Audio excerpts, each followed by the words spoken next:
Jangan seorang pun di antara kami yang harus ketinggalan untuk tidak mendapatkan keselamatan dan ataupun mendapat hanya untuk masuk dalam aniaya.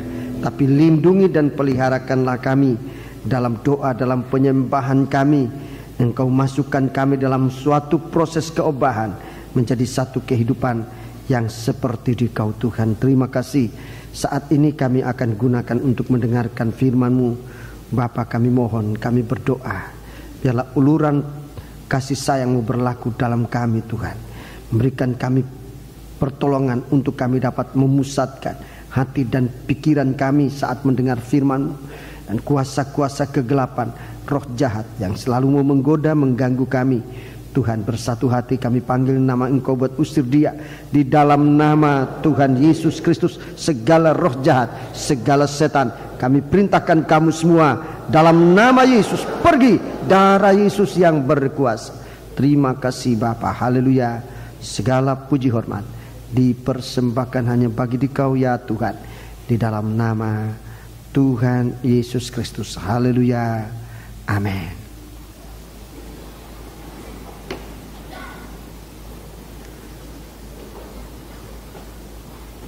Sidang jemaat yang dikasihi Tuhan, saya menyampaikan salam sejahtera dan selamat berbahagia dalam menerima sabda Tuhan dalam nama Tuhan Yesus Kristus. Duduklah dengan tenang. Di saat ini kita akan mendengarkan pemberitaan firman Tuhan, dan biarlah kita selalu berjaga agar jangan satu hal pun yang dapat mengganggu jalannya pemberitaan firman Tuhan. Biarlah Tuhan yang berbicara dalam kita sekalian, dalam kuasa rohnya yang suci, memberikan kita pertolongan dari Tuhan. Terpuji nama Tuhan. Kita akan mendengarkan firman Tuhan, dan pada malam hari ini kita akan kembali membaca dalam kitab Wahyu. Kitab Wahyu pasal yang ke-7.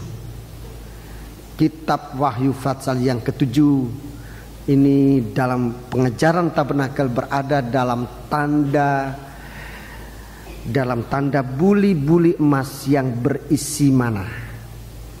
Buli-buli emas berisi mana. Inilah suatu kehidupan atau setiap kehidupan pribadi kita yang sudah memiliki iman secara permanen, memiliki iman yang tidak goyah lagi.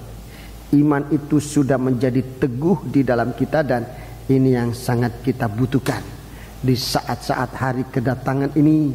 Jangan sampai kehidupan kita diombang-ambingkan oleh berbagai-bagai macam tipu daya manusia untuk menyesatkan kita. Dan memang si penyesat pada akhir zaman ini akan berjalan ke sana kemari untuk menjatuhkan. Dan saudara-saudaraku, gereja Tuhanlah yang menjadi sasaran utama dari pengajaran-pengajaran sesat dari nabi-nabi palsu. Yang menjadi tujuannya adalah gereja Tuhan, bukan dunia, bukan orang-orang dunia ini, tapi gereja Tuhan. Sebab gereja Tuhan itu adalah milik Tuhan, dan setan tidak mau anak-anak Tuhan itu akan nanti selamat sempurna seperti janji Allah. Itu sebabnya menjelang waktu yang tersisa, iblis akan gunakan untuk menjatuhkan manusia. Satu sistem yang sangat berhasil yang nanti akan digunakan oleh setan dalam menjatuhkan manusia adalah lewat penyesatan, lewat firman Allah yang dipalsukan.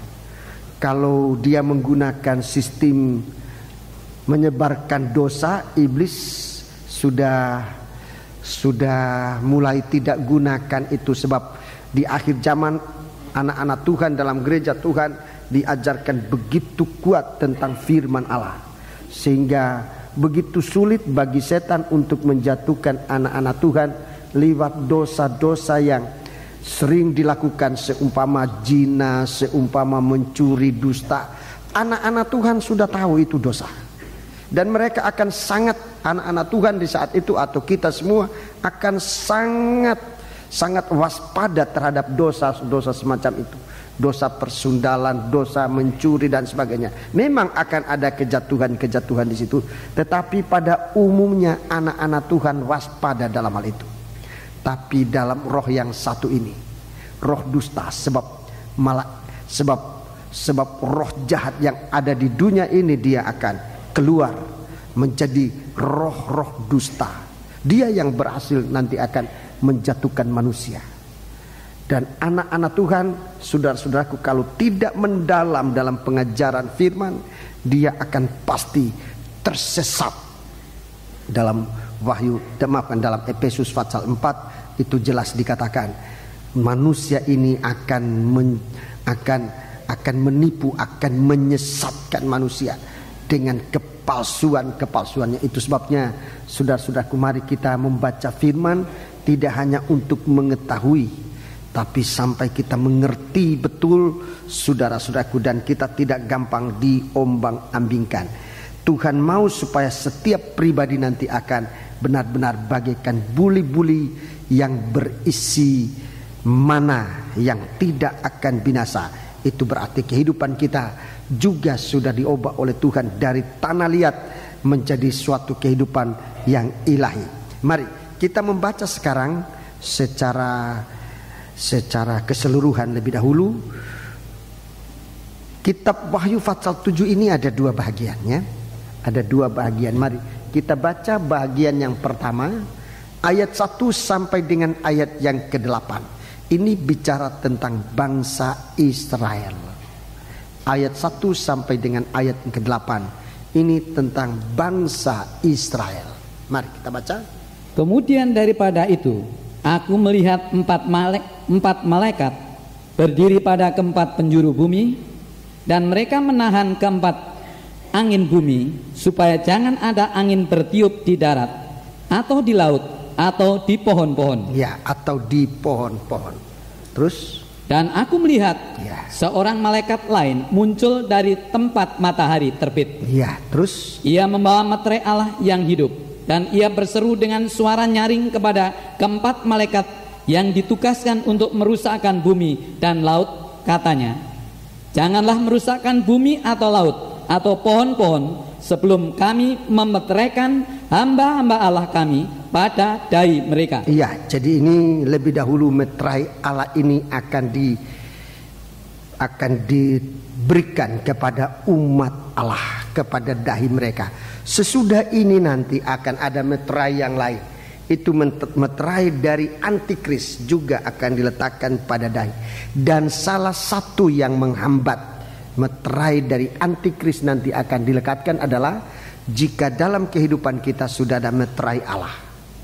Jika sudah ada meterai Allah yang dituliskan nama Bapa dan Anak dan Rohnya yang suci.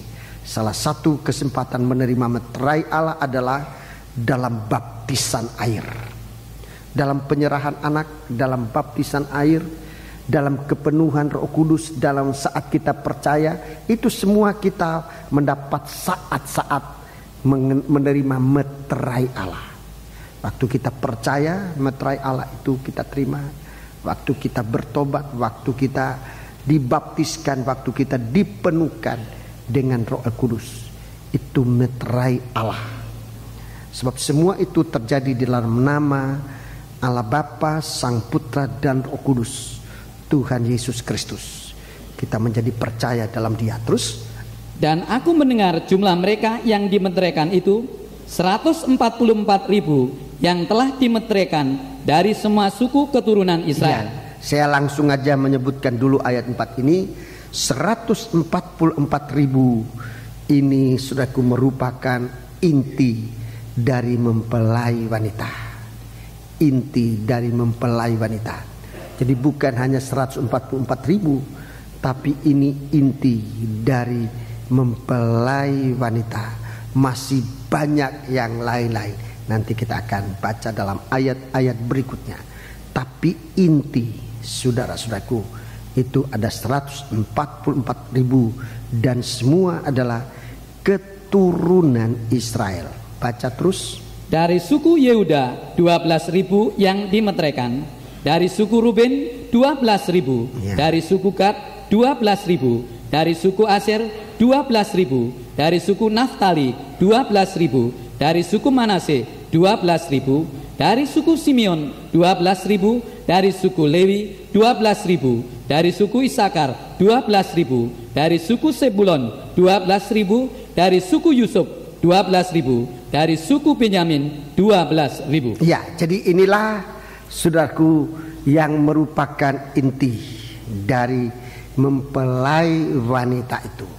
144.000 terdiri dari seluruhnya bangsa Israel. Kemudian bagian kedua dari Wahyu pasal 7 ini segala suku, bangsa dan bahasa, termasuk kita bangsa kafir.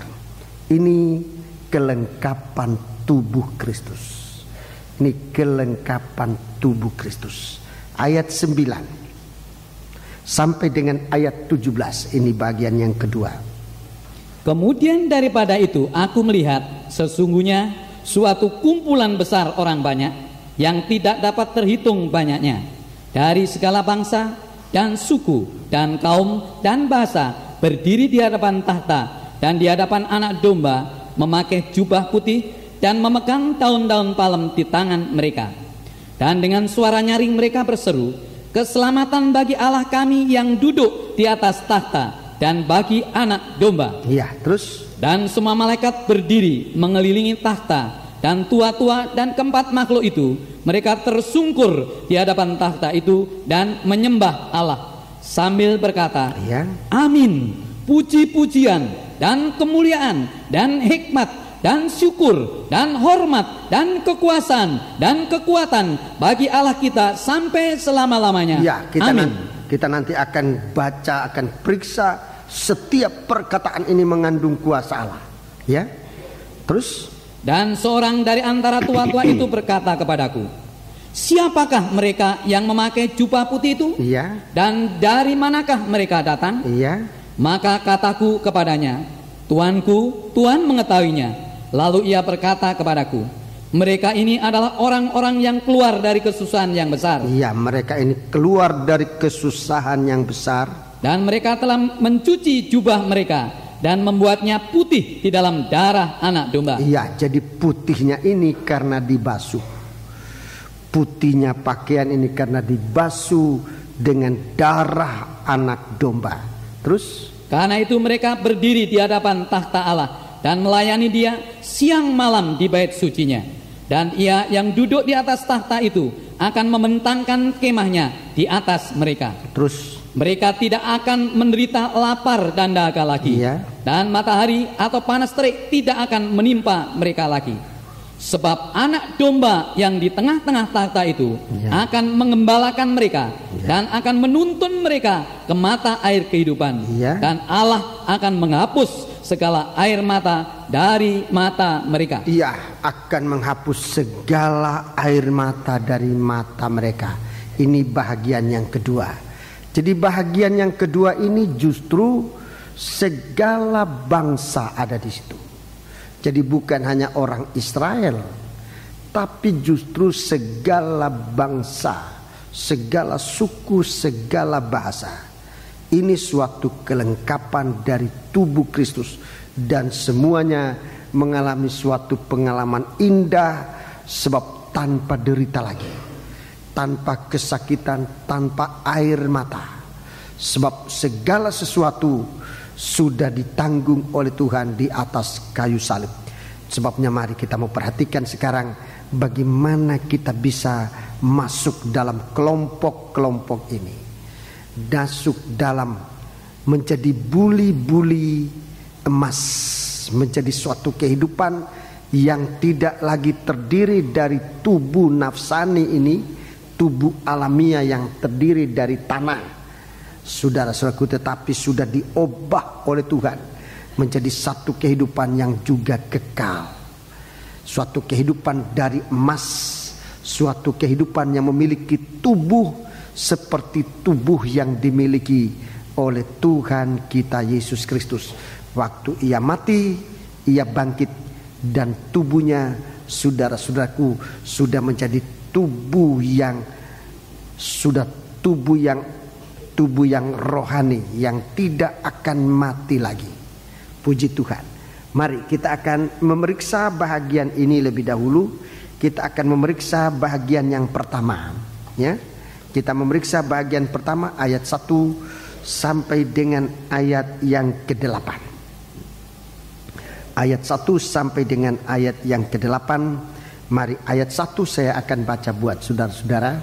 Saudara ikuti pembacaan di sini. Kemudian daripada itu, aku melihat 4 malaikat berdiri pada keempat penjuru bumi, dan mereka menahan keempat angin bumi, supaya jangan ada angin bertiup di darat, atau di laut, atau di pohon-pohon.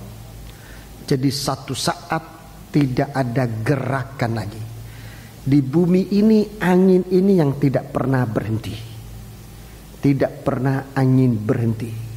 Dia bertiup, angin ini tidak pernah berhenti.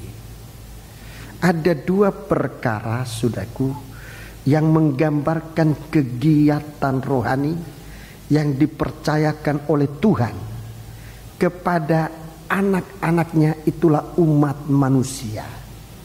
Ada 2 macam, saudaraku. Yang pertama kita baca di sini tadi adalah angin yang bertiup. Angin yang bertiup, ya. Ini suatu kegiatan Tuhan yang dipercayakan oleh Tuhan kepada utusan-utusannya. Kegiatan utusan-utusan Tuhan bagaikan angin, ya. Di suatu waktu seorang nabi Elia, dia menantikan Tuhan. Ada angin bertiup, ada gempa bumi, ada apa saja, apa Allah ada di situ. Tapi akhirnya waktu angin sepoi-sepoi, Allah bersabda. Jadi angin ini, saudaraku, ini sesungguhnya suatu utusan Allah untuk mengadakan kegiatan-kegiatan bagi bumi ini. Kehidupan di laut, kehidupan di darat, maupun kehidupan pada pohon-pohon. Ini banyak tergantung pada gerak dari angin ini. Kita tidak bisa membayangkan bagaimana matinya bumi ini tanpa angin. Bagaimana bumi ini akan kering kerontang tanpa angin, tanpa suatu peredaran udara. Kalau kita tidak bisa menghisap udara lagi, saudaraku, tanpa peredaran angin udara di dalam hidup kita, kita tidak bisa membayangkan bagaimana kakunya hidup manusia ini. Jadi saudara-saudaraku, utusan Allah digambarkan di sini bagaikan angin yang satu waktu itu akan berhenti. Tidak ada lagi utusan Tuhan. Tidak akan ada lagi utusan Tuhan. Yohanes pasal 3 kita membaca. Yohanes pasal yang ketiga kita baca di sana. Mulai ayat pertama. Yohanes pasal yang ketiga. Yohanes pasal yang ketiga kita membaca dan kita bisa melihat bahwa utusan Tuhan ini mengerjakan sesuatu yang sangat besar. Yohanes pasal yang ketiga, Yohanes pasal yang ketiga kita membaca mulai ayat pertama. Adalah seorang Farisi yang bernama Nikodemus, seorang pemimpin agama Yahudi. Ia datang pada waktu malam kepada Yesus dan berkata, ya, perhatikan, Rabi, kami tahu. Ini tidak gampang untuk mengetahui ini. Tetapi Nikodemus seorang guru, seorang pemimpin, seorang guru orang Yahudi dalam firman Allah, seorang Farisi. Kami tahu bahwa engkau datang sebagai guru yang diutus Allah. Engkau datang sebagai guru yang diutus oleh Allah. Ini salah satu jabatan dari Roh Kudus, ini adalah guru. Ya, jabatan Al-Anak, saudaraku, adalah seorang guru. Engkau guru yang diutus oleh Allah. Ini utusan Tuhan.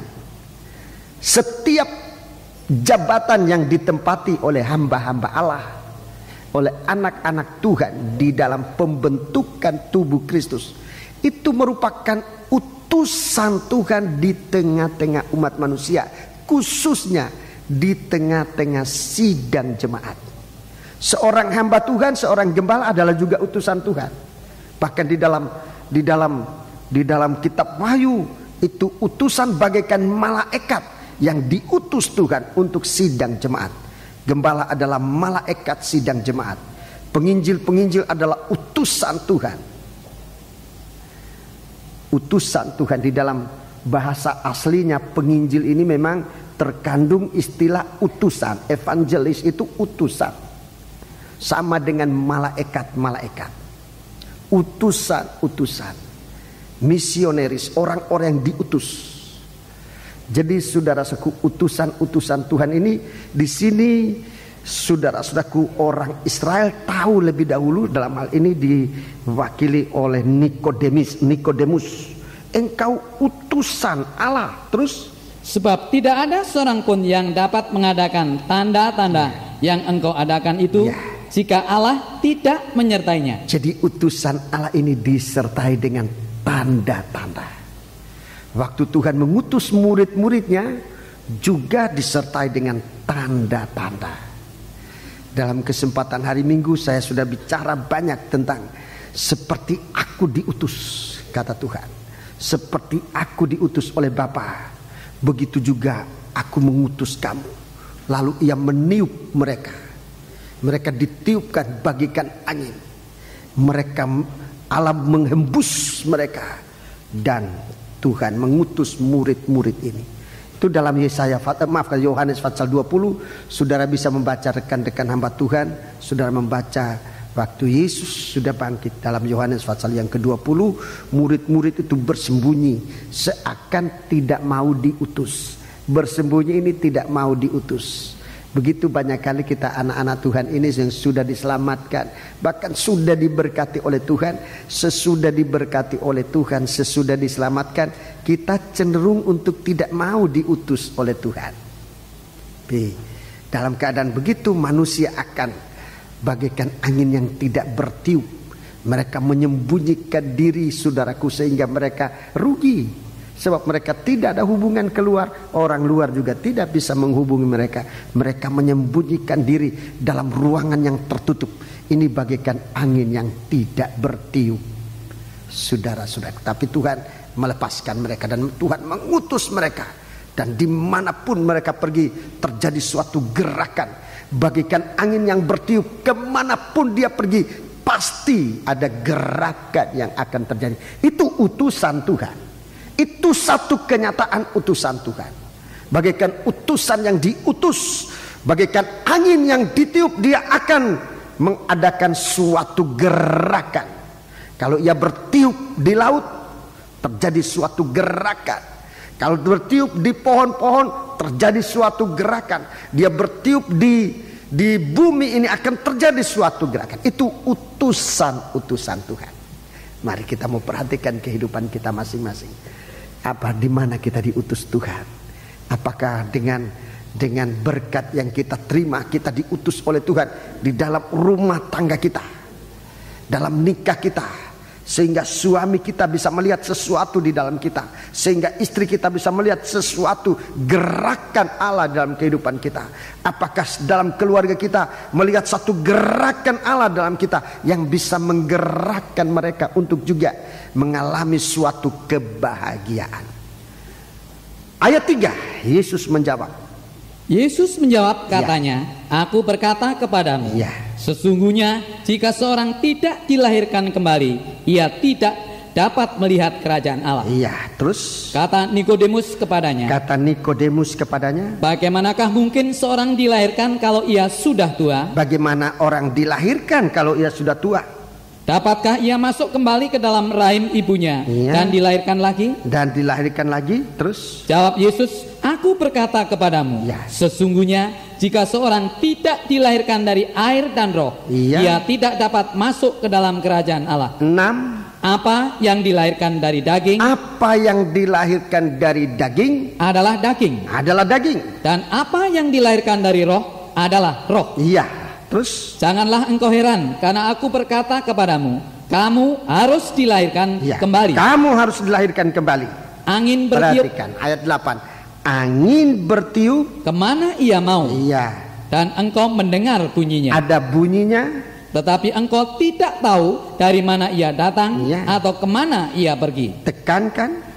Demikianlah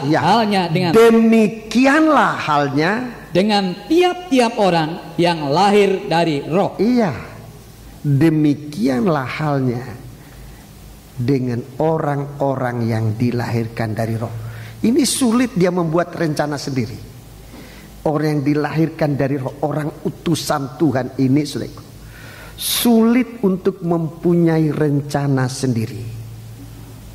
Sulit, berat untuk dia.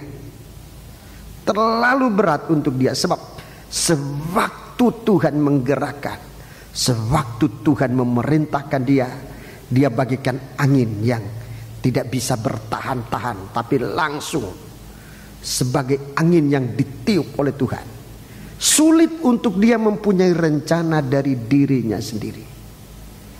Saudara-saudaraku, apalagi untuk rencana tahunan, wah ini sulitnya bukan main. Terlalu sulit. Demikianlah orang yang dilahirkan dari roh. Saudara-saudaraku, jadi ini yang pertama yang dipakai oleh Tuhan.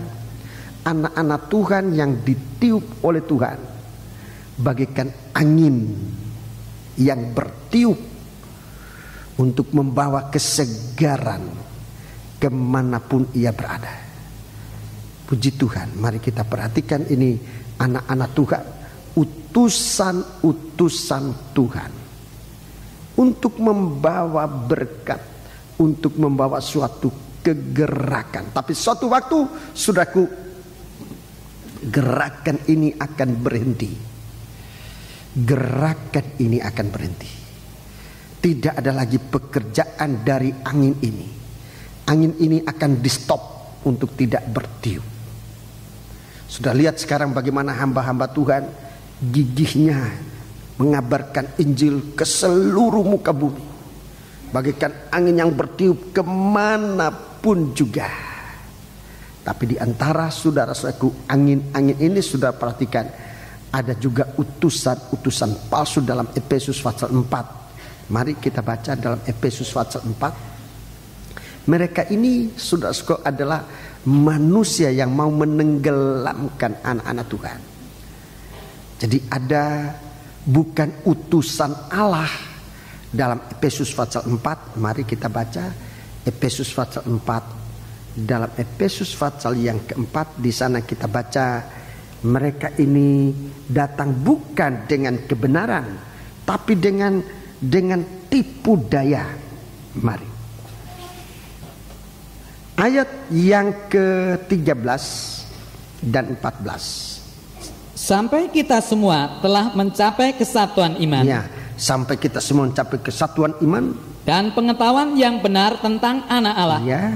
Kedewasaan penuh dan tingkat pertumbuhan yang sesuai dengan kepenuhan Kristus. Ya, jadi kita ini menjadi suatu buli-buli yang memiliki kebenaran Kristus. Satu buli-buli yang mengenal kebenaran Kristus. 14. Sehingga kita bukan lagi anak-anak, iya, yang diombang-ambingkan oleh rupa-rupa angin pengajaran. Ya, rupa-rupa angin pengajaran. Ini hasil pekerjaan dari nabi-nabi palsu. Rupa-rupa angin pengajaran, terus oleh permainan palsu manusia. Oleh permainan palsu manusia dalam kelicikan mereka yang menyesatkan. Iya, terima kasih. Jadi ini bahagian yang pertama, saudaraku, dalam Yohanes Wahyu pasal 7 itu bicara tentang angin, tentang utusan-utusan Tuhan yang akan berjalan, saudara-saudaraku, dan pada satu waktu tidak ada lagi angin ini. Semuanya di stop. Saat itu orang yang sudah dikerjakan oleh firman, oleh yang sudah dikerjakan oleh Roh El Kudus, oleh kasih Allah, sudah menerima stempel. Jangan sampai terlambat menerima stempel.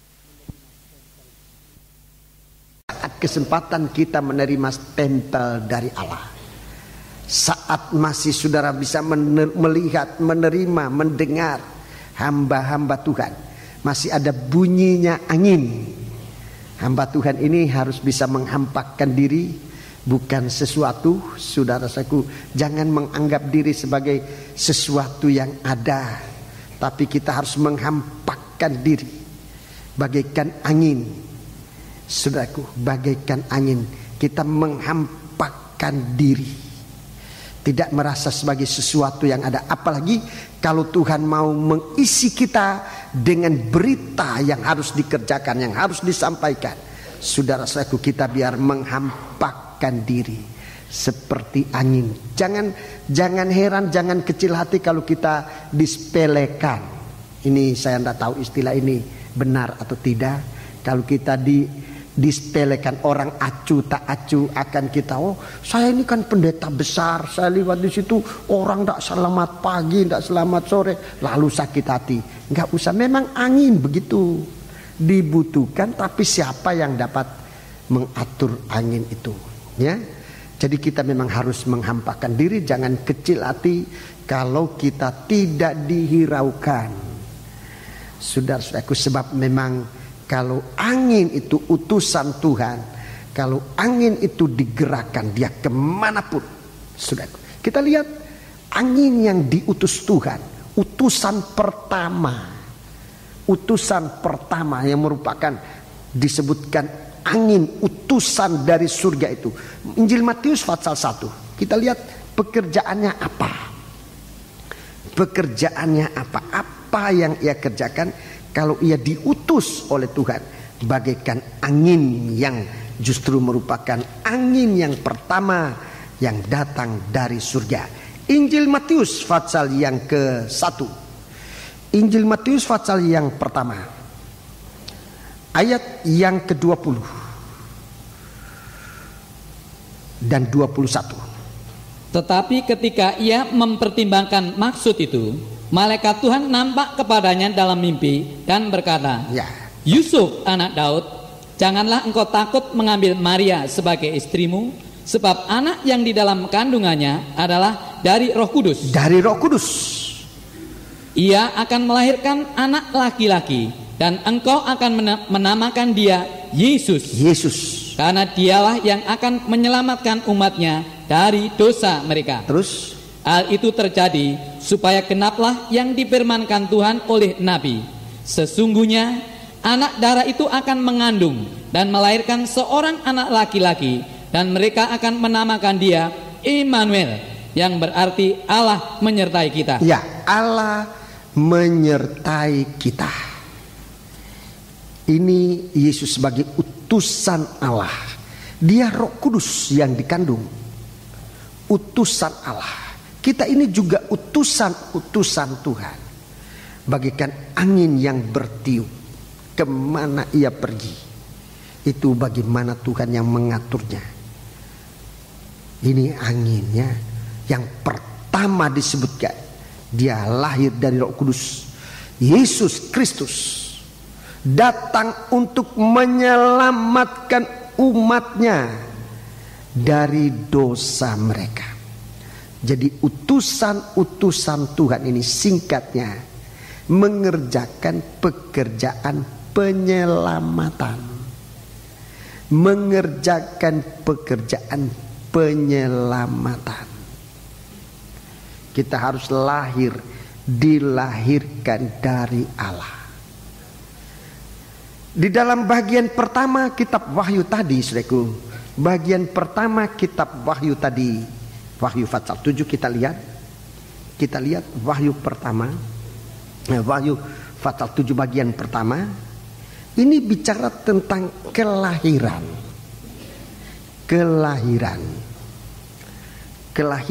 dari Israel, ya. Ini bicara tentang kelahiran. Jadi pasal 7 ini bagian pertama ayat 1 sampai dengan ayat 8. Ini tentang kelahiran. Lahir dari daging atau lahir dari roh. Lahir dari daging atau lahir dari roh. Lahir dari daging atau lahir dari perjanjian Allah. Memang ternyata bahwa bangsa Israel ini tidak semuanya lahir dari daging. Tapi juga tidak semuanya lahir dari roh. Ada yang lahir dari daging, ada yang lahir dari roh. Kalau saudara memperhatikan tadi saudara-saudaraku, dalam pembacaan ayat 5 sampai dengan ayat yang ke-8. Coba, karena ini studi, saya mohon kita akan memeriksa dengan teliti. Saya juga tidak mau tergesa-gesa untuk menyingkat-nyingkatkan, sebab ini memang studi. Saudara periksa, saya ajak saudara. Ayat 5 disebutkan di situ ada 3 suku. Suku Yehuda, suku Ruben, suku Gad. Saudara ikut di Alkitab saudara sendiri ya. Kalau perlu saudara catat suku-suku ini ya. Jadi ada Ruben, ada Yehuda, ada Ruben, ada suku Gad. Ayat 6 juga ada 3 suku ya, disebut di situ. Suku Asher, suku Naftali, dan suku Manase. Ada 3 suku. Ayat 7.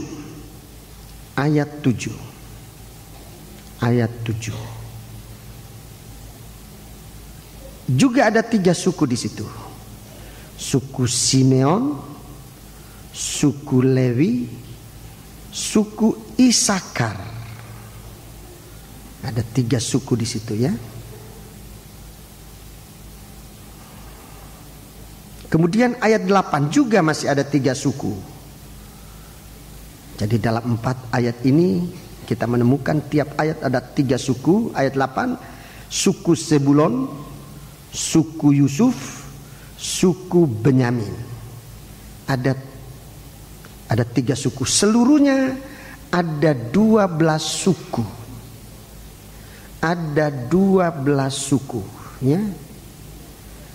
Dari 12 suku ini, mungkin ada yang menarik di hati saudara adalah bahwa di antara mereka ada yang bukan anak.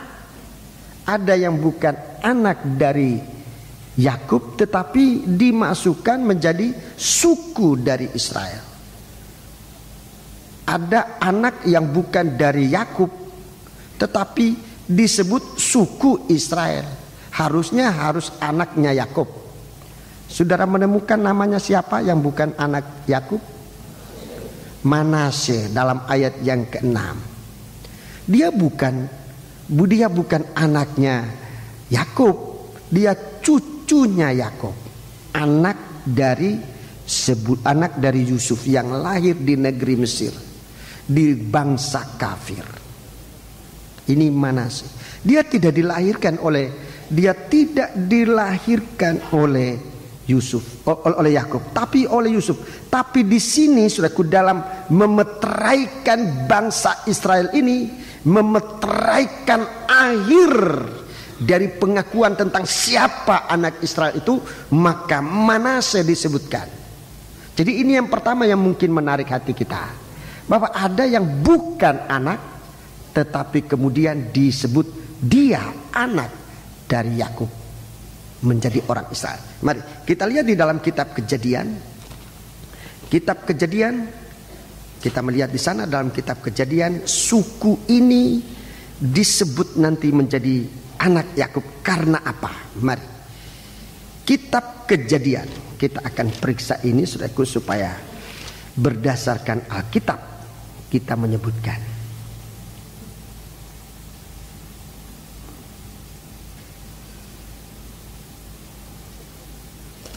Kitab Kejadian pasal yang ke-48 ya. Kitab Kejadian pasal yang ke-48.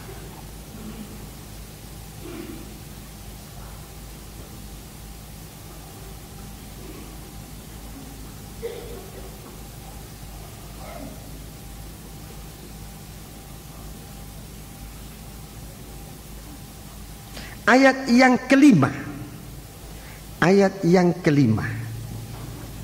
Maka sekarang kedua anakmu yang lahir bagimu di tanah Mesir, ya, sebelum aku datang kepadamu ke Mesir, Akulah yang empunya mereka. Akulah yang empunya mereka.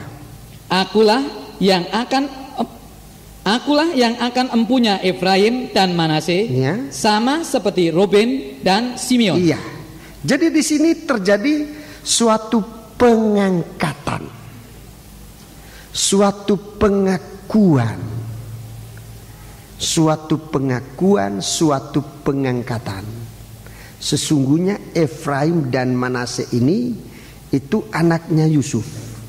Tetapi waktu Yakub turun ke Mesir, dia mengangkat Efraim dan Manase menjadi miliknya, menjadi bahagianya. Akulah yang empunya dia. Jadi menjadi anak Yakub ini, saudaraku, karena janji, karena pengakuan. Tuhan mengakui dia adalah anak Yakub, menjadi orang Israel. Sama haknya seperti Ruben, seperti Simeon. Sama seperti Ruben itu anak sulung, Simeon anak yang kedua. Jadi sama seperti Ruben dan Simeon. Jadi tidak disebutkan cucu, tetapi itu anak dari Yakub. Karena pengangkatan yang terjadi, karena dia dibawa oleh ayahnya kepada Yakub. Kalau kita, saudaraku, membawa anak-anak kita kepada Tuhan, membawa anak kita kepada Tuhan, kita serahkan kepada Tuhan, saudaraku, supaya semua anak-anak kita menjadi anak-anak Allah, supaya semua kehidupan keturunan kita seperti kita diangkat oleh Tuhan menjadi anak-anak Tuhan. Demikian juga kita merindukan supaya keturunan kita, anak-anak kita dibawa kepada Tuhan untuk menjadi juga anak-anak Tuhan. Haleluya. Tidak lagi disebut cucu, tapi anak-anak Tuhan, diangkat menjadi anak-anak Allah, menerima warisan yang sama, menjadi anak-anak Ibrahim. Puji Tuhan. Di dalam surat Roma, mari kita membaca. Dalam surat Roma pasal yang kedua. Dalam surat Roma pasal yang kedua. Mari kita membaca di sini proses pengangkatan. Mengangkat manusia ini menjadi anak-anak Allah. Roma pasal yang kedua ayat 28. Roma pasal 2 ayat 28 dan 29. Sebab yang disebut Yahudi bukanlah orang yang lahiriah Yahudi. Ya, jadi bukan lahiriah, bukan jasmani Yahudi. Dan yang disebut sunat bukanlah sunat yang dilangsungkan secara lahiriah. Ya, jadi dia perhatikan di sini dua perkara yang disebutkan untuk mengangkat menjadi turunan Ibrahim ini, mengenai kelahiran, mengenai sunat. Terus, tetapi orang Yahudi sejati ialah dia yang tidak nampak keyahudiannya, dan sunat ialah sunat di dalam hati secara rohani, bukan secara hurufiah. Maka pujian baginya datang bukan dari manusia, melainkan dari Allah. Ya, jadi menjadi orang Israel ini, menjadi anak-anak Tuhan ini, dalam dua hal kita harus perhatikan. Pertama, kelahiran, bukan dari kelahiran cara jasmania. Juga yang kedua tentang sunat. Jadi dua hal ini untuk sah menjadi anak Allah. Dua hal kita perhatikan. Pertama tentang kelahiran kita. Kelahiran di sini itu bicara tentang kelahiran baru. Jangan kelahiran dari daging, sebab apa yang lahir dari daging itu daging juga adanya. Apa yang lahir dari roh itu roh juga adanya. Dalam Roma pasal yang ke-9, Roma pasal 9 mulai ayat yang ke-6, ini bicara tentang kelahiran. Mari tolong ikuti baik-baik, terutama yang mau masuk dalam baptisan air. Perhatikan ini. Ini suatu keobahan Keobahan bukan hanya status kita, tapi sampai dengan sifat tabiat kita akan dirubah oleh Tuhan. Jadi bukan hanya status sipil kita, tadinya suku ini, sekarang oleh karena pengakuan kita menjadi suku, bangsa dan sebagainya yang lain. Tapi sampai dengan keobahan, sampai dengan keubahan. Mari kita membaca ayat yang ke-6. Akan tetapi firman Allah tidak mungkin gagal. Ya. Sebab tidak semua orang yang berasal dari Israel adalah orang Israel. Ya, tidak semua orang Israel itu adalah orang Israel. Terus? Dan juga tidak semua yang terhitung keturunan Ibrahim adalah anak Ibrahim. Tidak semua anak Ibrahim itu adalah anak Ibrahim. Tetapi yang berasal dari Ishak yang akan disebut keturunanmu. Berasal dari Ishak itu disebut keturunanmu. Artinya bukan anak-anak yang menurut daging. Bukan anak-anak menurut daging. Adalah anak-anak Allah. Iya. Tetapi anak-anak perjanjian yang disebut keturunan yang benar. Iya, keturunan yang benar. Anak perjanjian dari firman. Jadi saudara-saudaraku, saudara perhatikan, saudara akan dilahirkan kembali. Kita akan dilahirkan kembali, jangan dari benih daging. Sebab kita akan dilahirkan kepada suatu suku bangsa, suatu bangsa yang rohani. Kita harus dilahirkan kembali bukan dari benih daging, tapi dari benih yang rohani. Saudara-saudaraku, benih perjanjian. Dari benih perjanjian itu benih ilahi. Benih perjanjian itu benih ilahi. Dalam Alkitab 3 macam disebutkan benih perjanjian atau benih ilahi. Dari benih itu kita harus lahir, ya. Nomor satu tadi kita sudah baca, Roh El Kudus. Seperti Yesus dilahirkan dari Roh. Injil Matius pasal 1 ayat 20 dan 21 tadi. Yesus lahir dari Roh. Dia diutus Allah. Yesus lahir dari Roh. Dia diutus oleh Allah. Maka kita ini juga kalau mau menjadi anak-anak dari Allah, harus dilahirkan dari air dan Roh. Itu baptisan air. Dilahirkan dari air dan Roh, itu baptisan air. Supaya seperti Yesus diutus Allah, demikian juga kita menjadi orang utusan Allah, bagaikan angin yang dihembus, yang ditiup, bukan kemana kita mau, tetapi kemana Allah menghembuskan kita. Begitu kita mau diutus oleh Tuhan untuk mengeluarkan buah-buah yang tetap di hadapan Allah. Injil Yohanes pasal 20. Injil Yohanes pasal yang ke-20. Injil Yohanes pasal yang ke-20. Ini orang yang diutus oleh Tuhan. Saudara-saudaraku. Injil Yohanes pasal yang ke-20. Ayat yang ke-21.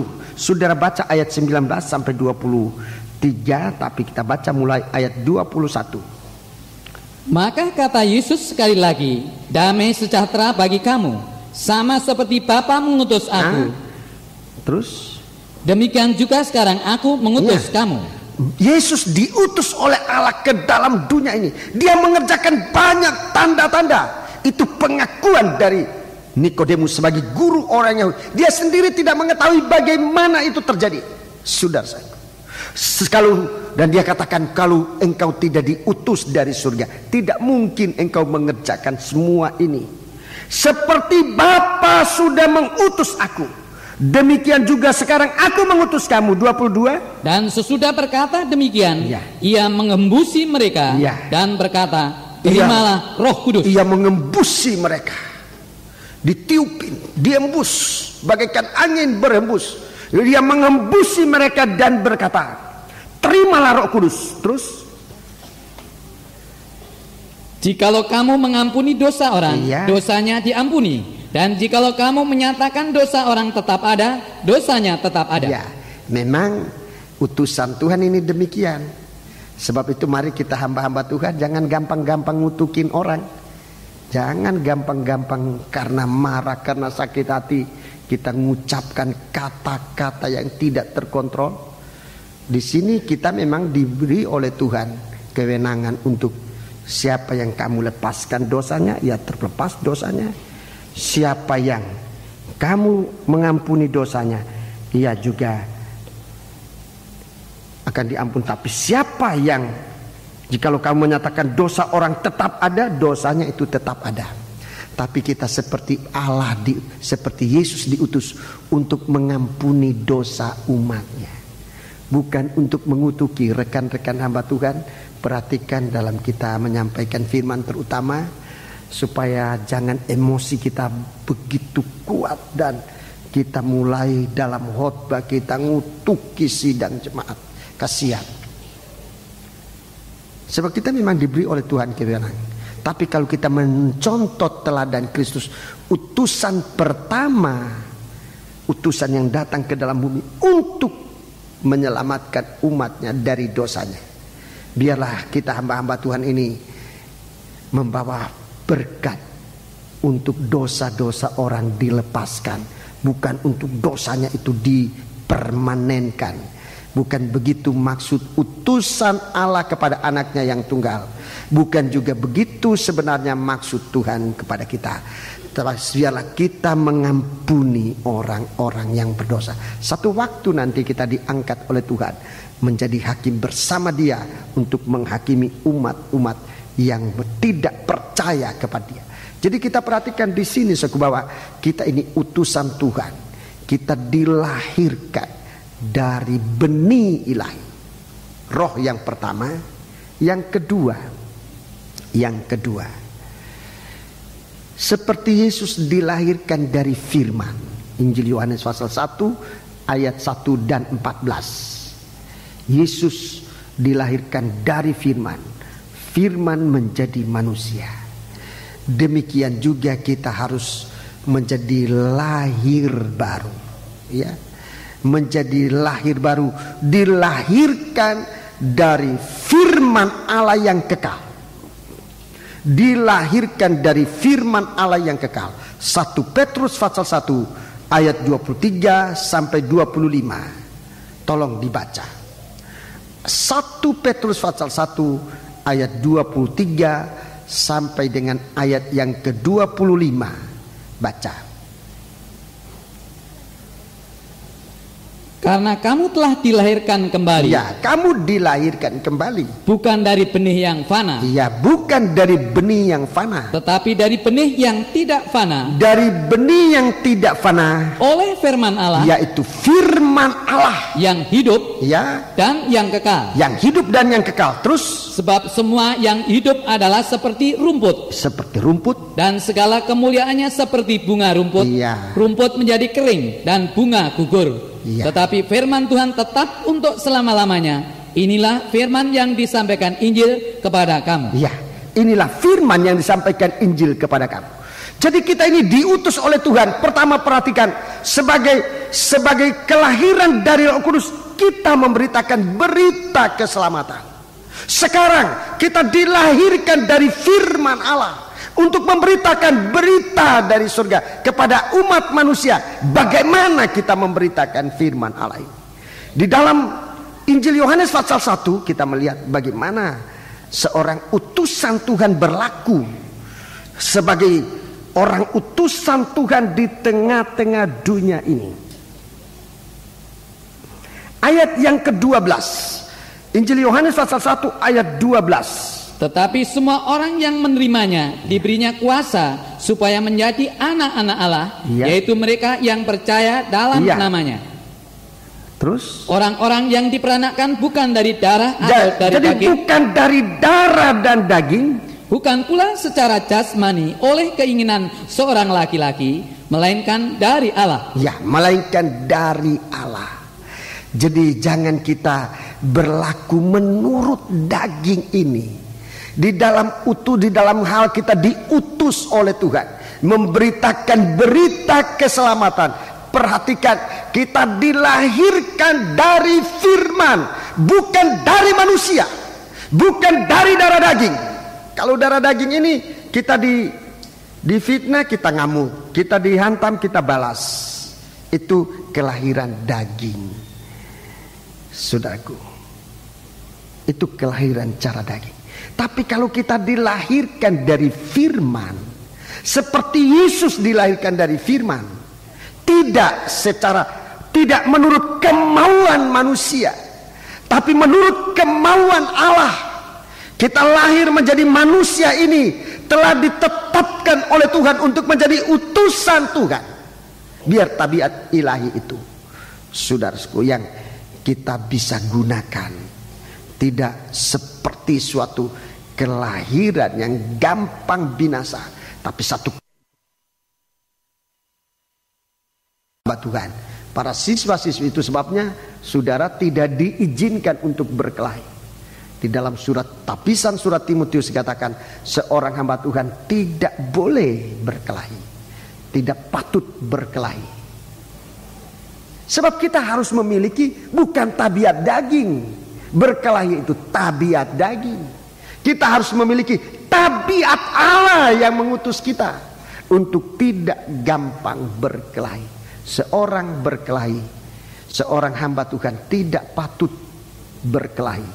Sebaliknya juga benar, seorang berkelahi tidak patut jadi hamba Tuhan. Dan sekarang banyak hamba Tuhan berkelahi. Jangan contoh itu, jangan teladani itu. Teladani Dia yang mengutus kita.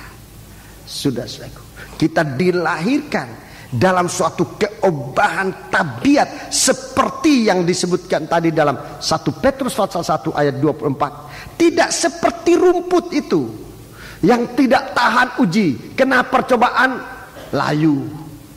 Dalam percobaan nanti diutus oleh Tuhan kemana-mana, kekurangan ini putus asa. Bukan begitu utusan Tuhan yang lahir bukan dari manusia tapi dari Allah, bukan karena kehendak seorang manusia tapi menurut Allah. Kalau kita diutus oleh Tuhan membawa berita keselamatan kemanapun juga, sadarlah, ingatlah bahwa yang mengutus kita itu adalah Allah sendiri. Tidak usah takut, saudara. Tidak perlu kita harus takut lalu kemudian membuat jalan sendiri. Tetapi di dalam kita diutus oleh Tuhan, ingatlah, Allah dengan segala kehendaknya akan menyertai kita. 1 Petrus pasal 1 mulai ayat 3. 1 Petrus pasal 3. Ini tabiat-tabiat dari firman. 1 Petrus pasal 1 mulai ayat 3. Terpujilah Allah dan Bapa Tuhan kita Yesus Kristus, yang karena rahmat-Nya yang besar telah melahirkan kita kembali oleh kebangkitan Yesus Kristus dari antara orang mati. Ya, ini suatu kebangkitan dari antara orang mati. Tuhan tunjukkan bagaimana kuasa kebangkitan itu menyertai kita. Terus kepada suatu hidup yang penuh pengharapan. Suatu hidup yang penuh pengharapan. Untuk menerima suatu bagian yang tidak dapat binasa, yang tidak dapat cemar, dan yang tidak dapat layu, yang tersimpan di surga bagi kamu. Ayat 5. Yaitu kamu yang dipelihara dalam kekuatan Allah karena imanmu, sementara kamu menantikan keselamatan yang telah tersedia untuk dinyatakan pada zaman akhir. 6. Bergembiralah akan hal itu, sekalipun sekarang ini kamu seketika harus berduka cita oleh berbagai pencobaan. Sekarang kita dalam pengutusan ini mengalami banyak pencobaan. Banyak pencobaan yang bisa membuat kita putus asa, yang bisa membuat kita berdosa, yang bisa membuat ini. Tetapi Tuhan memelihara kita dalam kuasa kebangkitan. Itu kehidupan yang ada di surga. Sekarang kita ialah untuk membuktikan kemurnian imanmu. Membuktikan kemurnian imanmu yang jauh lebih tinggi nilainya daripada emas yang fana, yang diuji kemurniannya dengan api, sehingga kamu memperoleh puji-pujian dan kemuliaan dan kehormatan pada hari Yesus Kristus menyatakan dirinya. Jadi kita diutus bukan sampai sekian tahun, tapi sampai kita nanti diperhadapkan kepada Kristus di hari kedatangannya. Bagaimana kita mempertanggungjawabkan pengutusan Tuhan kepada kita? Ada saatnya Tuhan akan memberikan kita berhenti, baru berhenti. Jangan berhenti sendiri, namanya mogok. Kalau berhenti sendiri itu mogok itu. Sampai Tuhan memberhentikan kita, dan di hadapan Dia kita mempertanggungjawabkan apa yang kita lakukan demi pengutusannya. Bagaikan angin yang bertiup. Benih ilahi yang ketiga adalah kasih. Adalah kasih. 1 Petrus pasal 1 Yohanes pasal 4 ayat 7 dan ayat yang ke-8. Ini sudah sering kita baca. Tolong. Saudara-saudaraku yang kekasih, marilah kita saling mengasihi, sebab kasih itu berasal dari Allah, dan setiap orang yang mengasihi lahir dari Allah dan mengenal Allah. Barang siapa tidak mengasihi, ia tidak mengenal Allah, sebab Allah adalah kasih. Ya, terima kasih. Jadi Tuhan di hari-hari ini, sementara utusan-utusan Tuhan, sementara angin ini sedang bekerja, sementara utusan-utusan sedang bekerja, Tuhan mau menyatakan siapa anak Allah yang benar, yang nanti akan menerima meterai ini di atas kehidupannya. Tuhan sedang memeteraikan kita. Saudara-saudaraku, saya mengatakan ini sebetulnya bulu roma saya berdiri. Tuhan sedang memeteraikan kita untuk resmi, untuk diakui oleh Tuhan menjadi milik Dia. Saudara-saudara, jangan kita ini menjadi anak-anak Tuhan tapi ternyata daging, tidak dilahirkan dari benih ilahi. Kita tidak menjadi buli-buli emas, kita tetap tanah liat daging. Saudara-saudara, tidak pernah mengalami kelahiran kembali. Diutus nggak mau, dikasihkan pekerjaan rohani ini nolak dengan alasan macam-macam. Bisa kita nolak, saudara-saudara. Tetapi penolakan kita terhadap kepercayaan Tuhan itu membuat sifat ilahi dalam kita akan berkurang dan tidak bisa tahan di hari kedatangan Dia. Saudara-saudara, kalau kita mau dipercayakan oleh Tuhan berita yang harus disampaikan sebagai utusan Tuhan untuk membawa berita keselamatan kepada umat manusia, saudara-saudara, biar kita teguh kepada Tuhan, dilahirkan menjadi anak-anak Ibrahim, menjadi orang Israel yang benar oleh karena kelahiran baru. Tidak semua yang dikatakan Israel itu adalah Israel, Rasul Paulus katakan, dan itu jelas. Tapi dari perjanjian rohnya yang dijanjikan, perjanjian firman, perjanjian kasihnya, mau melahirkan kita baru untuk diutus oleh Tuhan dengan tabiat-tabiat ilahi dan dalam praktek kasih, mengasihi Allah, mengasihi pekerjaannya, mengasihi ladang Allah. Puji Tuhan. Ini saudara, tidak semua kita sedang dipilah-pilah. Akan datang saatnya di mana guncangan terjadi. Di mana guncangan terjadi. Dalam 1 Korintus pasal 11. 1 Korintus pasal 11. Surat 1 Korintus pasal yang ke-11. Ini sering dibaca di dalam perjamuan suci. 1 Korintus pasal yang ke-11. Ayat ini perhatikan, ayat 17 sampai dengan ayat yang ke-19. Dalam peraturan-peraturan yang berikut, aku tidak dapat memuji kamu, sebab pertemuan-pertemuanmu tidak mendatangkan kebaikan, tetapi mendatangkan keburukan. Baca terus.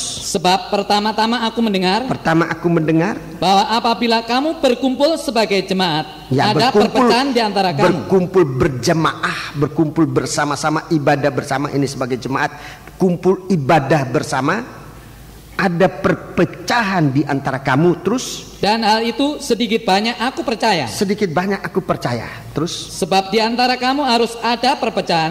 Akan ada perpecahan. Supaya nyata nanti siapakah di antara kamu yang tahan uji. Siapa di antara kamu yang tahan uji. Akan ada perpecahan. Gak usah takut, saudaraku, akan ada perpecahan. Jadi kalau sejarah gereja, saudaraku, sejarah orang-orang kudus sejak dulu, ini penyucian ini, pemurnian ini sudah berjalan. Keluar dari Ur Kasdim, Ibrahim yang dipanggil, Lut ikut serta. Tetapi dalam gerakan selanjutnya, Lut gugur sebab dia tidak bisa tahan. Lut gugur mengikuti dagingnya. Waktu suruh pilih tempat, pilih yang mana, dia tidak ikutkan firman Allah, dia tidak ikutkan tabiat ilahi, dia ikutkan daging. Dia lihat lembah Sodom, dia lihat yang enak, yang bagus buat daging, dia pilih lembah Sodom dan Gomora. Di sana dia nanti mengalami suatu kegagalan untuk hidup. Begitu terus terjadi perpecahan. Ibrahim punya anak dua, yang satu minggir. Ishak mempunyai anak dua, yang satu minggir, namanya Esau. Yakub mempunyai anak 11, yang satu minggir. Begitu seterusnya sampai zaman gereja Tuhan. Zaman gereja Tuhan, saudaraku, pemilahan ini terjadi. Yang rohani dan yang daging. Kelihatannya sama-sama gandum, tapi nanti akan dipilih oleh Tuhan. Pemilihan akan terjadi sampai pada, memang pemilihan itu bermacam-macam seperti gandum. Pemilihan pertama, gandum dipisahkan dari lalang, ya, gandum dari lalang dipisahkan. Kelihatan waktu tumbuh sama, lalang dan gandum hampir tidak kelihatan bedanya, tapi ada bedanya. Tuhan katakan, biarlah kalau kamu tidak bisa pisahkan, jangan maksa pisahkan, nanti kamu cabut lalang itu, tercabut juga dengan gandumnya. Biarkan dia tumbuh sampai musim menuai. Pada musim menuai baru kamu lihat yang mana gandum, yang mana lalang. Jangan kesusu main cabut saja. Kalau menurut maunya kita, ya cabut saja, ini orang bikin ribut aja di gereja, usir saja, pecat saja. Ya kalau maunya daging, ya begitu aja. Saudara-saudaraku, saya sering bilang, kalau saya ini kepala perusahaan, saya pecat aja yang macam-macam itu, bikin rugi saya. Tapi bukan begitu, saya diutus bukan demikian. Saya gembala, saya penunggu kebun, tunggu aja musim menuai. Nah, itu pasti kita lewatkan. Saat buahnya akan kelihatan, Pak, saat buahnya kelihatan akan nanti yang ilalang ini akan disingkirkan. Kemudian tinggal gandum. Gandum ini pun masih akan dipilih. Ini pilihan terakhir. Gandum ini pun masih akan dipilih. Di saat terjadi guncangan, di saat terjadi tiupan. Kalau gambaran sudah bisa lihat, petani-petani sekarang itu memilih padi yang ada isinya itu malah diangin-anginkan. Yang tidak ada isinya akan terbang, tidak bisa ditahan, dia akan terbang. Kalau dia memang tidak ada isinya, dia akan terbang, tidak akan ada orang bisa tahan. Akan ada perpecahan supaya nyata nanti siapa di antara kamu yang tahan uji. Siapa yang tahan uji? Yang tidak gampang putus asa, hidup yang penuh pengharapan, yang tidak gampang tercemar, yang tidak gampang layu, itu akan bertahan. Itu benih yang akan disimpan, akan dipelihara. Jadi lihat aja saudaraku, nanti Tuhan akan pisahkan. Oh, dulu zaman pendeta ini tidak terpecah-pecah seperti sekarang. Ya saya manggut aja, iya. Memang sekarang ada pecah-pecah. Kamu kabar mempelai katanya, tapi ya pecah-pecah. Ya saya ngangguk-ngangguk. Gandum juga ada yang berisi, ada yang hampa. Tetapi yang memilih bukan kita. Nanti di saatnya Tuhan mengguncangkan, nyiru ada dalam tangannya. Nyiru ada. Ini Tuhan bicara waktu baptisan air lewat Yohanes Pembaptis. Nyiru ada dalam tangannya. Siapa yang tidak berisi akan terkeluar. Ini perkataan Allah. Sebab itu tadi saya katakan, saat masih utusan Allah bekerja, masih kita bisa mendengar deru angin bertiup. Saat kita untuk membawa kehidupan kita ini menjadi benih ilahi yang bisa dimeteraikan dengan meterai Allah. Saudara-saudaraku, yang menjadi milik Tuhan, yang tidak akan disangkal di hadapan hadirat Tuhan. Meterai ini penting bagi kita, saudara-saudara. Di waktu susah, bagaimana kita terima meterai Allah? Di waktu susah, tetapi jangan lupa di waktu kita diberkati. Banyak orang lupa Tuhan, banyak orang gugur di waktu dia diberkati, menjadi sombong, menjadi lupa akan Tuhan. Jangan lupa Tuhan di waktu susah, di waktu percobaan, di waktu diberkati, di waktu sukacita. Jangan lupa Tuhan, sebab kita akan dimeteraikan oleh Tuhan. Apa kita ini milik Tuhan atau bukan? Saat ini, saat pemeteraian itu, saudara-saudaraku. Sebab itu mari kita perhatikan. Justru di akhir zaman, 1 Yohanes pasal 2. 1 Yohanes pasal 2. Kita akan lihat ini. 1 Yohanes pasal yang kedua. 1 Yohanes pasal yang kedua. 1 Yohanes pasal yang, kita lihat kalau guncangan itu terjadi. Kalau guncangan itu terjadi, saudaraku, apa nantinya kehidupan yang tidak lahir dari benih ilahi. Ayat 18. Anak-anakku, waktu ini adalah waktu yang terakhir. Waktu ini adalah waktu yang terakhir. Dan seperti yang telah kamu dengar, seorang antikristus akan datang.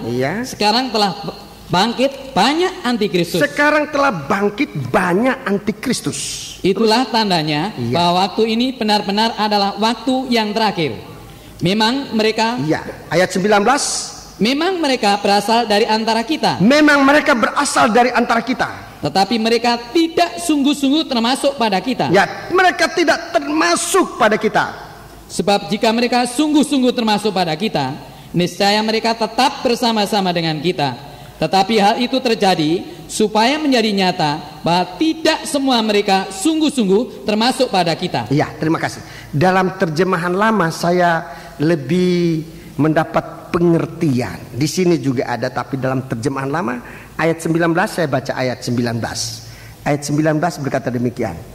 Maka orang-orang itu sudah keluar dari antara kita, tetapi mereka bukannya asal, bukannya lahir.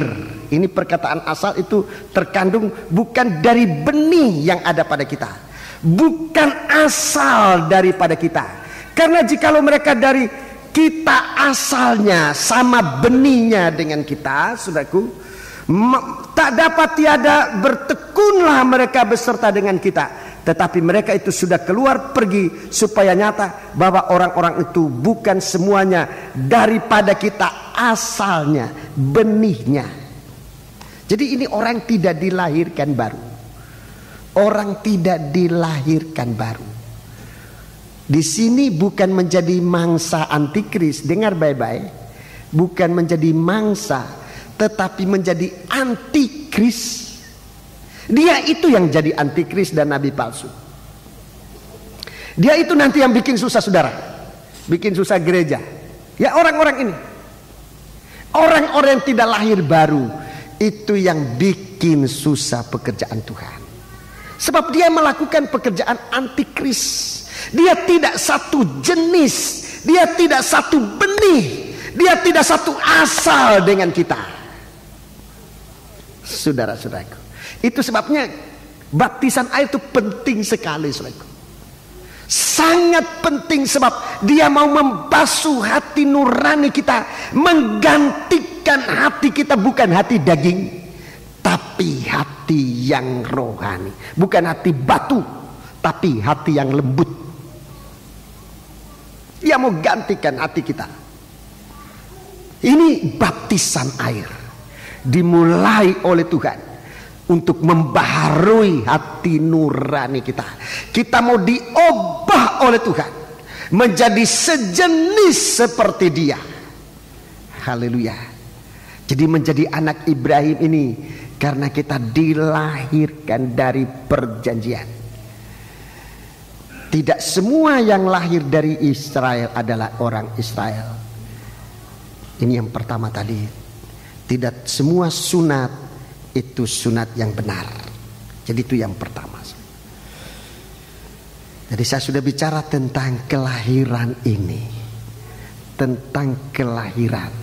Kita sudah melihat tadi ada orang yang tidak lahir dari anak Ibrahim, dari anak Yakub, tetapi dimasukkan menjadi anak Yakub oleh karena perjanjian, oleh karena diangkat oleh Tuhan.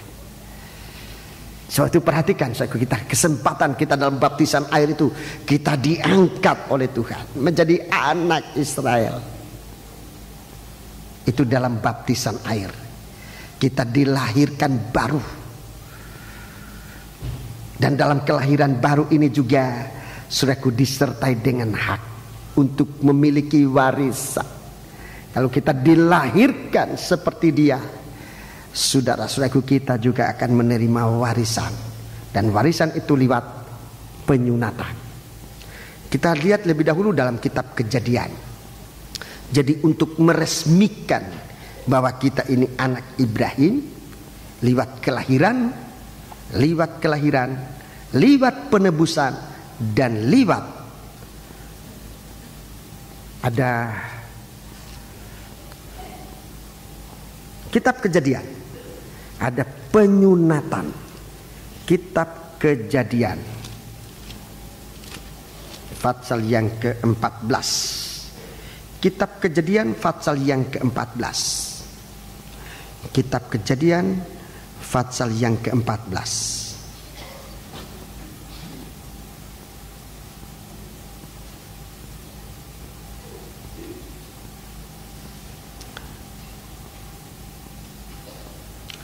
Kitab Kejadian pasal ke-14.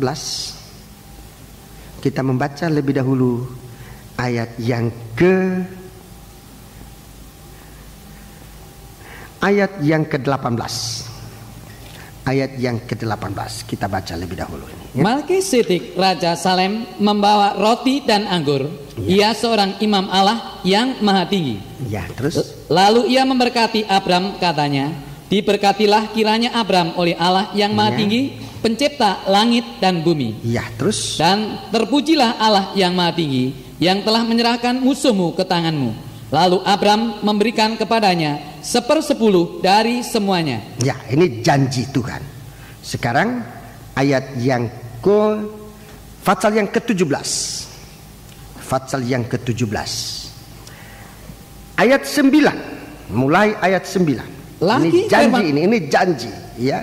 Laki firman Allah kepada Ibrahim, Ya. dari pihakmu engkau harus memegang perjanjianku. Ya, harus pegang perjanjianku. Engkau dan keturunanmu turun temurun. Engkau dan keturunanmu turun temurun. Inilah perjanjianku yang harus kamu pegang. Ini perjanjian yang harus kamu pegang. Perjanjian antara aku dan kamu serta keturunanmu, yaitu setiap laki-laki di antara kamu harus disunat. Harus disunat.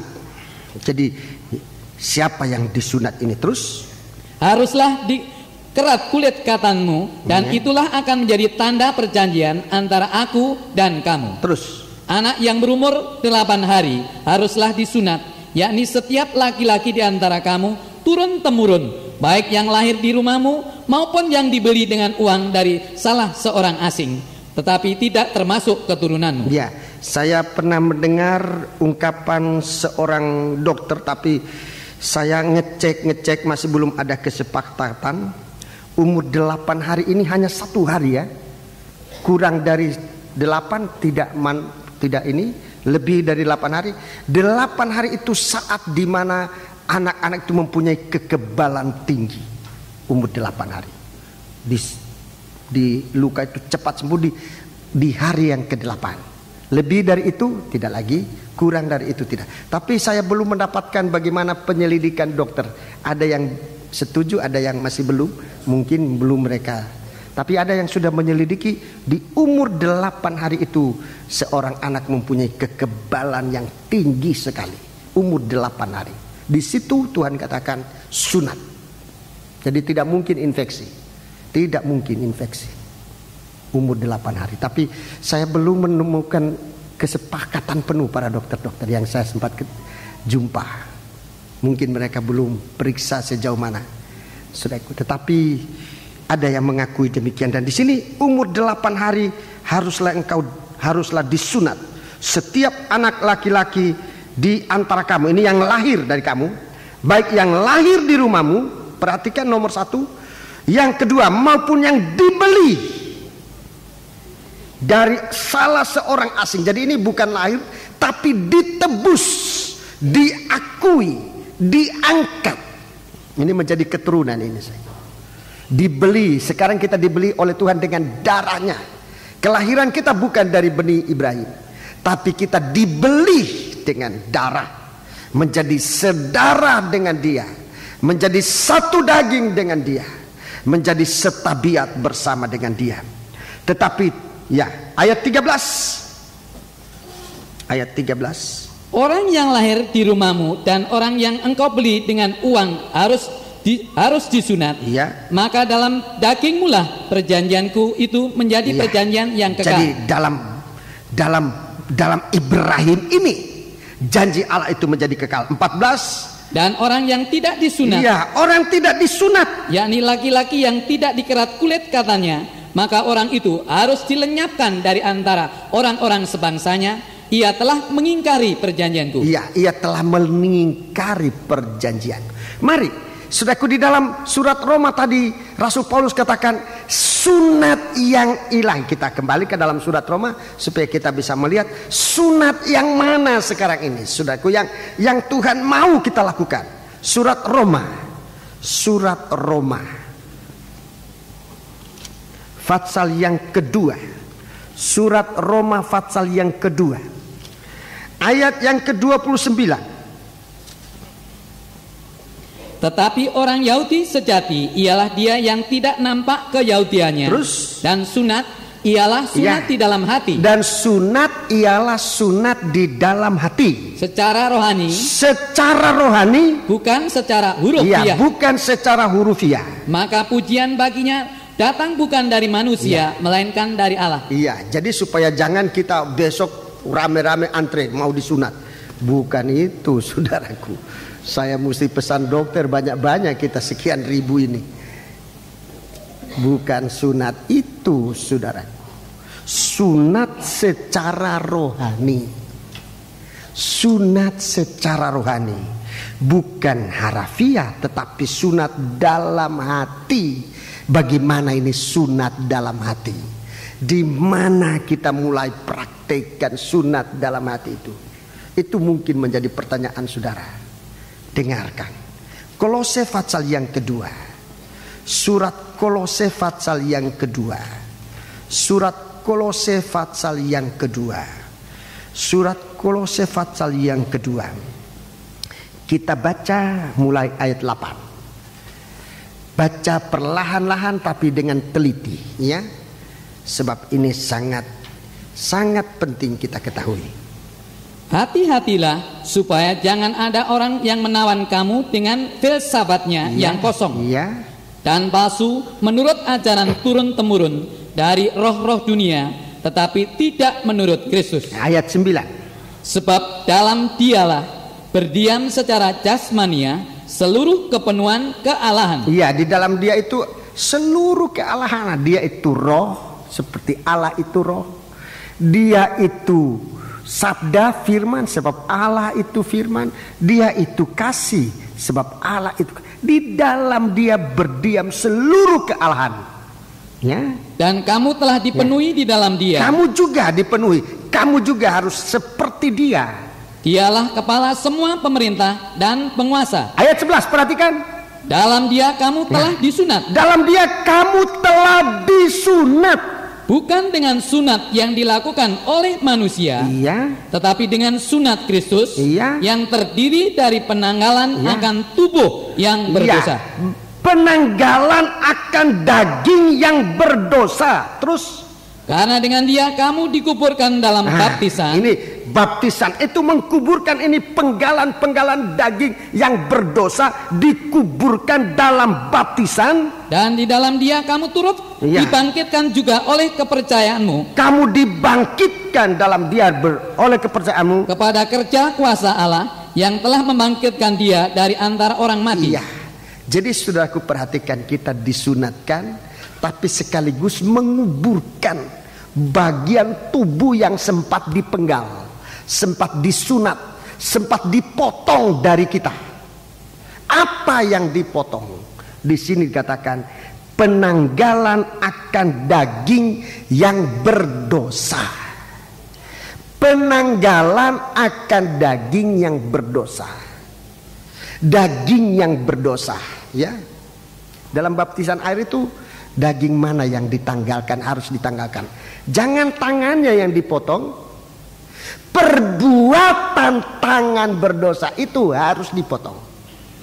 Perbuatan daging. Daging suka mukul istri, potong. Ganti dengan tangan yang baru yang ngelus-ngelus istri. Kalau suka nempeleng istri itu daging berdosa namanya. Di tangan. Jangan tangannya yang dipotong. Perbuatannya nempeleng orang itu yang harus dipotong. Itu kan perbuatan tangan daging yang berdosa. Itu harus dipotong. Lidah yang suka ngumpat, yang suka bicara kotor, itu yang harus dipotong. Bukan lidahnya ini. Perkataannya yang kotor. Itu harus disunat. Hatinya yang suka iri hati itu harus disunat, supaya yang tinggal adalah hati tanpa iri.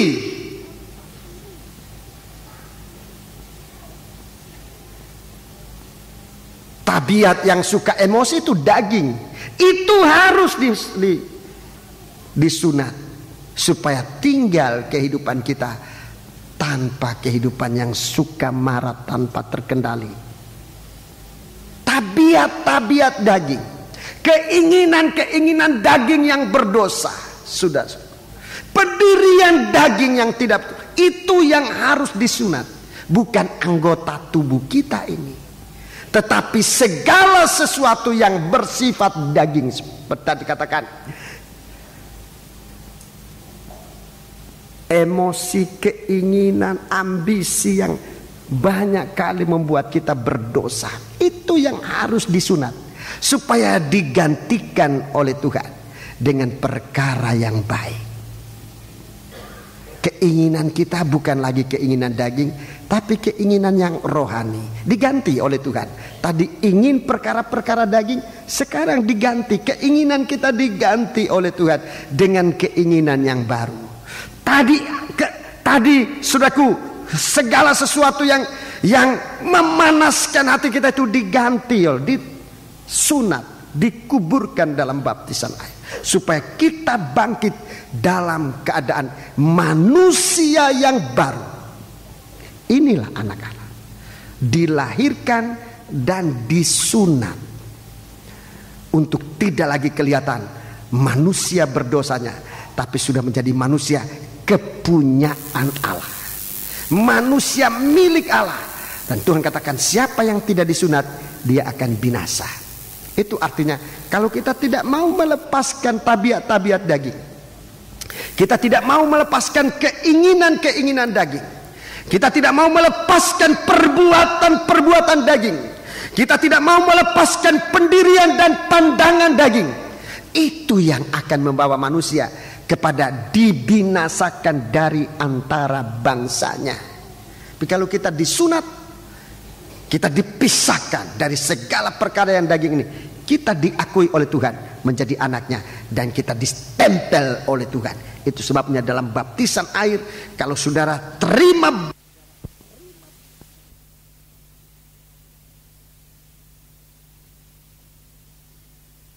benar-benar pengertian yang dalam, saudara dibersihkan oleh Tuhan, menerima janji Allah, saudara masuk dalam baptisan air, menanggalkan tabiat tubuh yang lama, ditinggalkan dalam baptisan air, dikuburkan, saudara dibangkitkan dalam suatu kehidupan yang baru, akan menjadi utusan-utusan Allah. Inilah benih Allah yang akan distempel. Inilah benih Allah yang akan distempel. Anak-anak Allah yang dilahirkan. Saya tambah sedikit. Tadi saya katakan ada dua perkara, saudara-saudaraku, yang dikerjakan oleh Tuhan dan kita. Pertama, angin, itu utusan Allah. Kemudian yang kedua adalah terang. Adalah terang. Terang itu juga, saudara-saudaraku, merupakan kepercayaan Tuhan kepada manusia. Tuhan katakan kita ini bagaikan utusan Allah, bagaikan angin yang bertiup, tapi kita juga bagaikan terang. Ini nanti terang ini juga akan berhenti bercahaya. Kamu adalah terang dunia. Bekerjalah selama terang ini masih ada. Akan datang waktunya di mana terang itu tidak akan ada lagi. Tidak ada orang lagi bisa bekerja.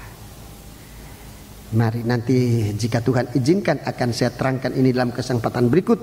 Tetapi jika Tuhan tidak izinkan, ya saya tidak akan terangkan.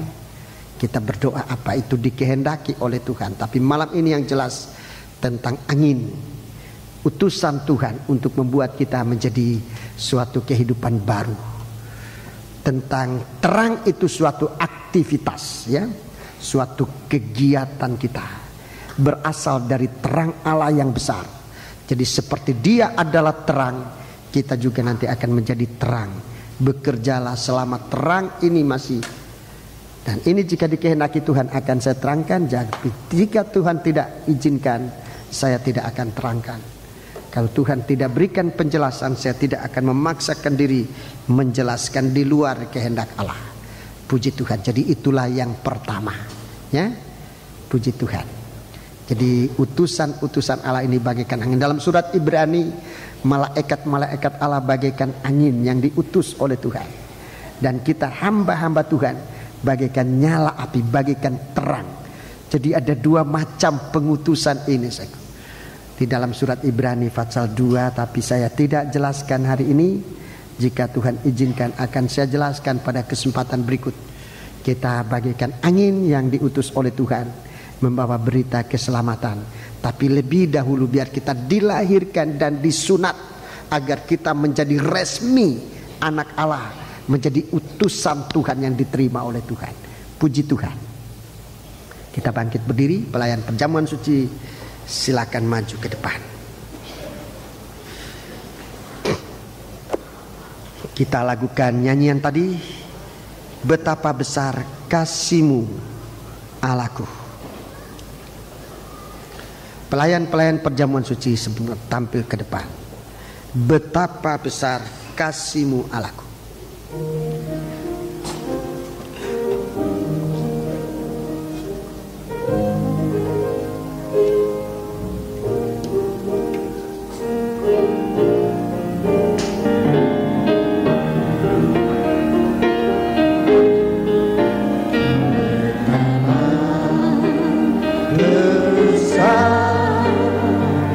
Kasih-Mu Allahku, sehingga Kau berikan anugerah padaku, supaya aku tidak binasa, melainkan beroleh hidup yang kekal. Persembahkan, ku sembahkan Engkau yang layak untuk kusembah. Ku sembahkan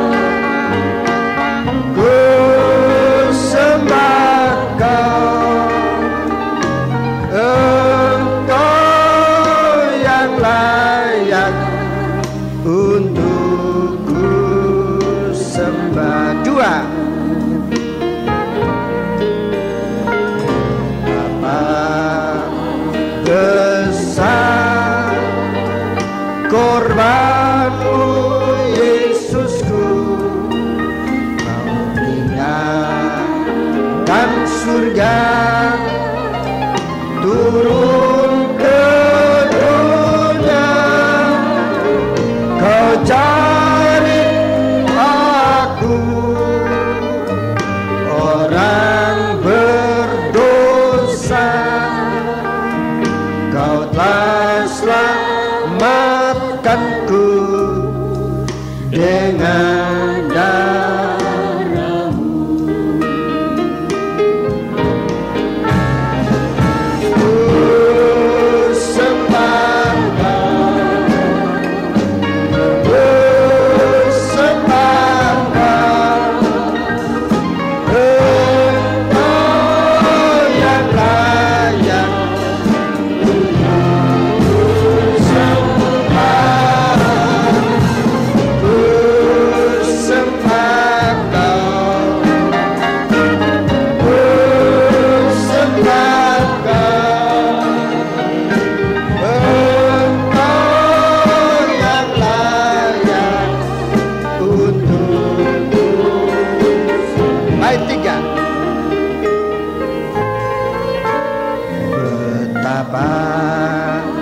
besar kuasa-Mu Roh Kudus, Kau lepaskan aku dari belenggu hidup yang lama, laku tinggalkan. Kini Kau berikanku hidup yang baru.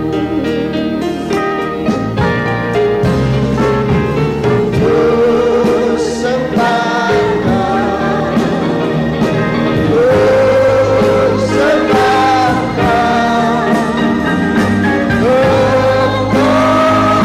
yang layak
menyembah Dia. Haleluya.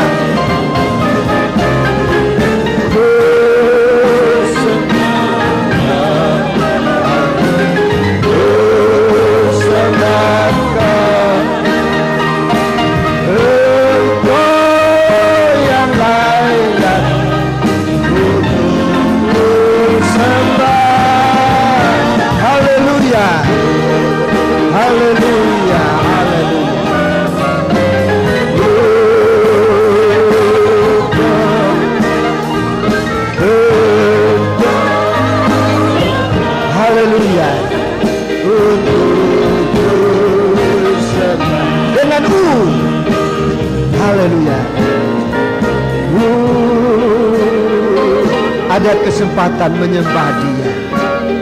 Kalau saudara didorong oleh Roh Kudus untuk menyembah Dia, sembahlah Dia dalam roh dan dalam kebenaran. Haleluya. Haleluya. Haleluya.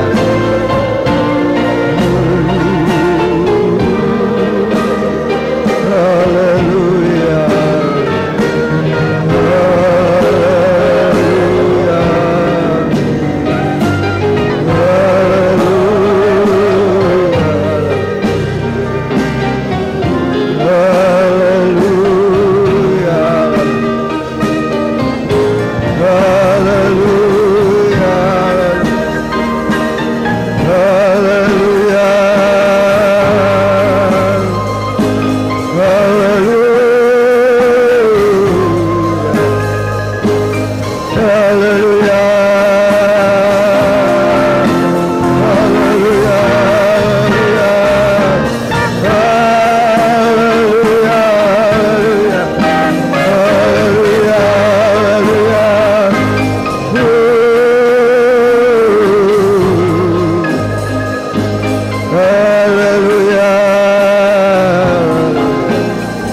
Terima kasih, haleluya, haleluya.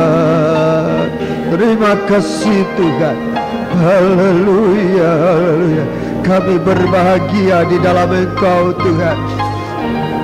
Terima kasih Engkau melahirkan kami baru untuk menjadi penyembah-penyembah Engkau Tuhan. Merupakan kesukaan-Mu bagi untuk anak-anak-Mu Tuhan. Kami melakukannya, banyak kekurangan kami, tapi ajarkan kami selalu menyembah Engkau dalam roh dan dalam kebenaran. Segala puji bagi Engkau Tuhan. Terima kasih. Sekarang Bapa, tubuh dan darah-Mu disediakan bagi kami sekalian. Setelah kami mendengar firman-Mu, kami menyembah Engkau, mempersembahkan hidup kami.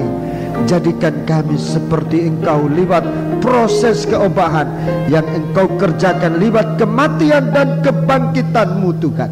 Haleluya, terima kasih Bapa. Kami percaya Engkau menyunat kami dengan tajamnya pedang firman-Mu yang mengoperasi kami dari segala tabiat dan perbuatan-perbuatan, pikiran-pikiran daging yang menjatuhkan dan membinasakan kami.